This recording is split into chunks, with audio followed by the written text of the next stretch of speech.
আসসালামু আলাইকুম। যেহেতু শিক্ষার নিয়ে কথা হচ্ছে, আমাদের বর্তমানে মাননীয় স্পিকার, আমরা যদি বর্তমান শিক্ষা ব্যবস্থা দেখি, আমাদের এন্ট্রান্স ইনস্টিটিউশনগুলোতে বিশেষ করে প্রাথমিক শিক্ষায় আমরা দেখছি যে ভর্তি প্রক্রিয়াতে আমাদের এখন দুইটা পদ্ধতি প্রচলিত ছিল। এডমিশন বাই মেরিট আগে প্রচলিত ছিল, এখন সেটা কনভার্ট হয়েছে এডমিশন বাই লটারির মাধ্যমে হচ্ছে এখানে বাচ্চাদেরকে ভর্তি করা হয়। ফলত যেটা হয়েছে, ফিডার ইনস্টিটিউশনগুলোর শিক্ষার মান অনেক কমে গিয়েছে, যার ফলে টারশিয়ারি এডুকেশনে আমরা হচ্ছে কোয়ালিটি সম্পন্ন ছাত্র আমরা হচ্ছে বিশ্ববিদ্যালয়গুলোতে আমরা পাঠাতে পারি না।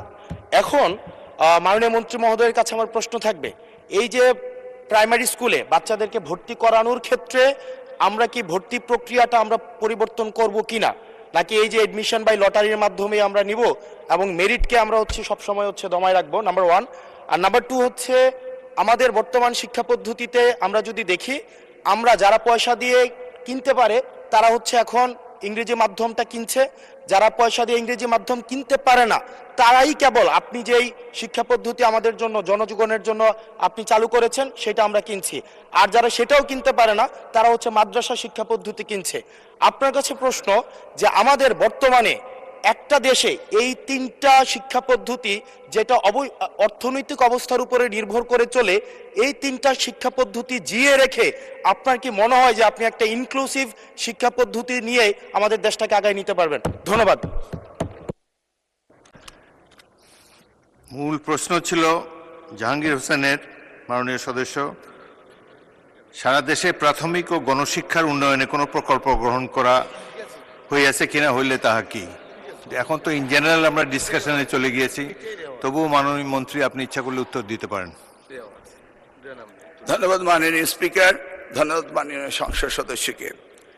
যদিও তিনি ব্যাপকভাবে প্রশ্ন করেছেন, আমরা আশা করি এই মহান সংসদে এই বিষয়গুলি আলোচনা হওয়ার প্রয়োজন রয়েছে এবং তিনি করছেন। মূলত আমাদের দেশে শিক্ষা ব্যবস্থার জন্য রুরাল অ্যান্ড আরবান এই দুইটি সেকশন রয়েছে। এখন গ্রামীণ জনপদে যে প্রতিষ্ঠানগুলো রয়েছে সেখানে প্রি প্রাইমারি স্কুল রয়েছে এবং ছাত্র সংখ্যা এতটা কম্পিটিটিভ নয়, সে কারণে সেখানে ভর্তি সমস্যা তেমন একটা হচ্ছে না। ঢাকা শহরগুলোতে আমাদের এই প্রাথমিক স্তরে ভর্তির একটি সমস্যা রয়েছে। এই জটিলতা নিরসনের জন্য বিগত সরকার লটারি সিস্টেম করেছিল, যেটা আদৌ আমার মনে হয় না যুক্তিসঙ্গত। তবে আগামী বছরে এই শিক্ষা ব্যবস্থা ভর্তি সিস্টেম কিভাবে করা হবে সেটা আনুষ্ঠানিকভাবে আমরা স্টেক হোল্ডারদের সাথে, অর্থাৎ অভিভাবকদের সাথে বিভিন্ন রকম সেমিনার সিম্পোজিয়াম করে মাননীয় সংসদ সদস্য সকলের অভিমত নিয়ে একটি জনমত সৃষ্টি করে আমরা আগামী 2027 জানুয়ারি ভর্তির বিষয়ে চিন্তা করব। তিনি আরেকটি বিষয় উপস্থাপন করেছেন, আমাদের 3 ডাইমেনশনাল যে শিক্ষা ব্যবস্থা রয়েছে সেটাকে সমন্বিত করা।